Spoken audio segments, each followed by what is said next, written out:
Black women, I think these body image concerns pop up because we can't be too skinny, but we also can't be too fat. Because as a Black woman, you gotta have that ass, cardio, all types of things. And I never found what worked for me to basically love my body and the body that I'm in.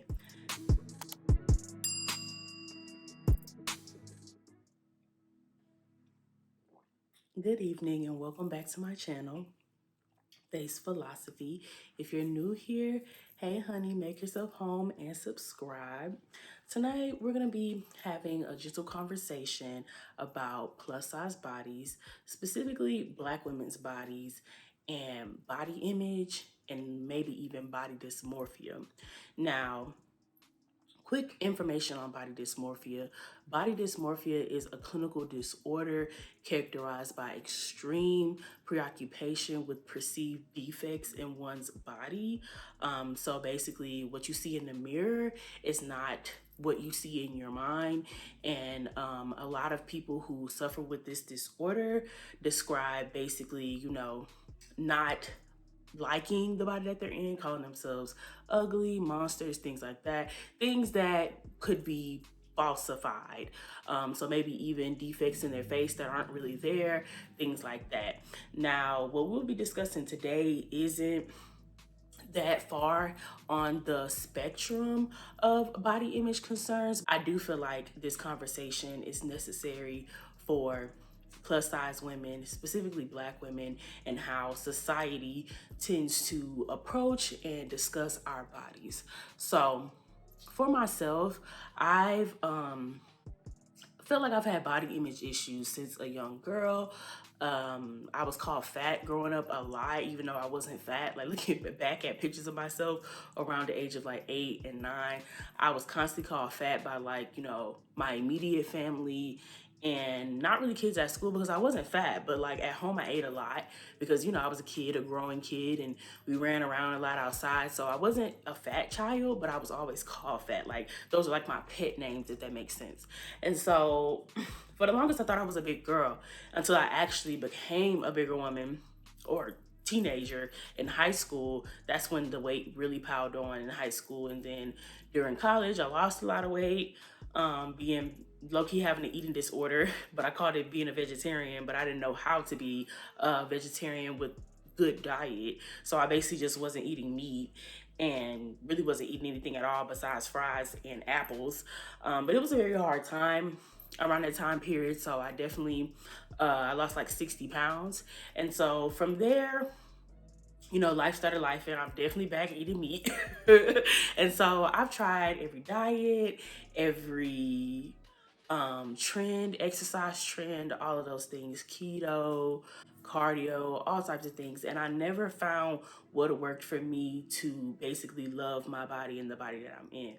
Now, fast forward to being 25 years old, I figured out that it's less about waiting to love your body when you're in a certain body, but loving your body where you are at now.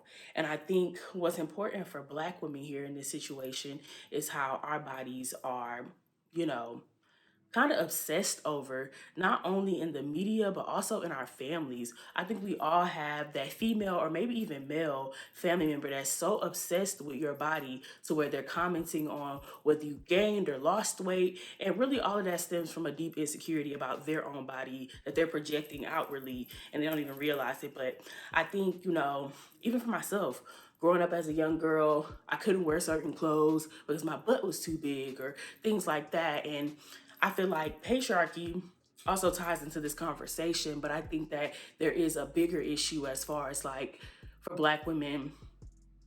I think these body image concerns pop up because we can't be too skinny, but we also can't be too fat. Because as a Black woman, you gotta have that ass. Are you even a Black woman if you ain't got a booty? Like the type of categories that we're put in because of not only our ethnicity but also our gender. So I just think that intersectionality is really important when we talk about body image issues. Body image issues aren't only for white girls.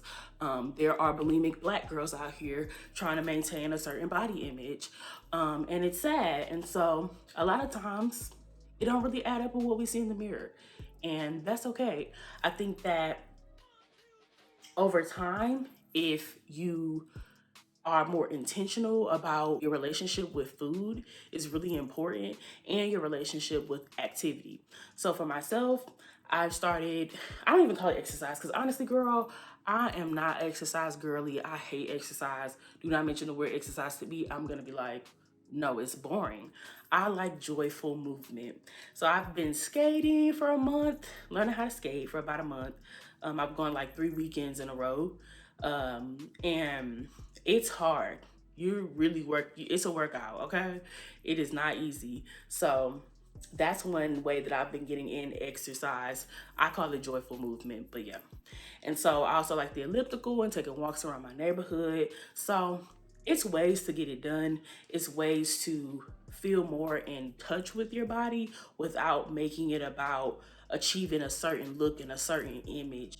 I mainly got into joyful movement just to have endurance and energy. Like I find my energy and my endurance to be much better on days where I've had a workout. So that's how I'm seeing it now. But I definitely want to hear more about y'all's experiences as plus size women, black women. Even if you're not black, I would like to know. This is a space for us to have soft and gentle conversations about our bodies and the way that we're deciding to go about our health journeys and things like that. Um, this is a video for us and by us. So if you're skinny, this ain't the video for you. But if you can relate to the struggle, or if you know somebody who can relate to the struggle, please share this video. Also, like, comment, and subscribe. I also have a video about how black women's bodies have been hypersexualized and the historical context about that and how that kind of interacts with how we view black women's bodies today. Thank y'all for watching. I'll see y'all next time.